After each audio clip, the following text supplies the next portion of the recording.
commencer, dire que ce jeu a été créé par le Bureau des Nations Unies pour la réduction des risques de catastrophes. Donc, c'est un jeu qui est fait dans plusieurs langues, ici présentes. Et on trouve les informations de comment on a fait ce jeu ici. Bon, on commence le jeu. Différentes catastrophes avec leur milieu et le terrain présent. Nous, on va choisir celui du cyclone. Dans le mode facile, puisque vraiment ce jeu est difficile. Comment savoir si on est vulnérable face au risque? Déjà dire que ça dépend surtout du milieu. Et sur les littoraux, par exemple, il y a des cyclones en Amérique centrale, de même qu'on n'a pas parlé, mais aussi des tsunamis. Dire que, par exemple, les infrastructures, les bâtiments doivent être construits dans des matériaux forts ou des matériaux adaptés aux vulnérabilités des risques. Par exemple, pour les tsunamis, doivent être des bâtiments hauts et qui supportent les courants d'eau. Et pour les cyclones, doivent être, par exemple, forts, qui contiennent des populations.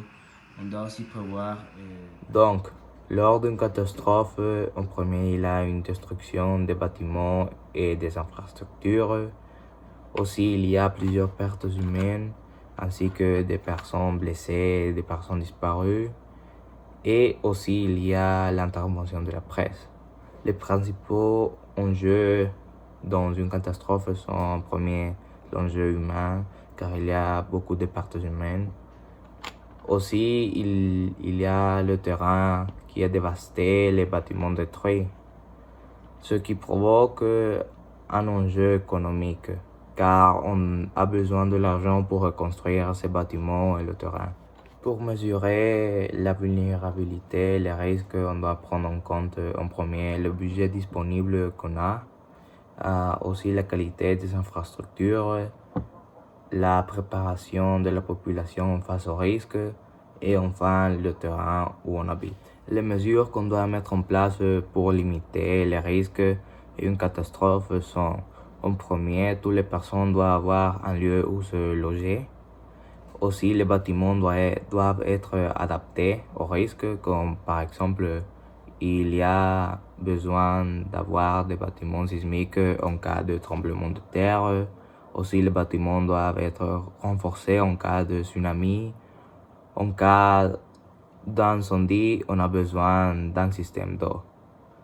Aussi, on a besoin d'un système d'alarme en cas d'urgence pour que la population puisse se loger le plus rapidement possible.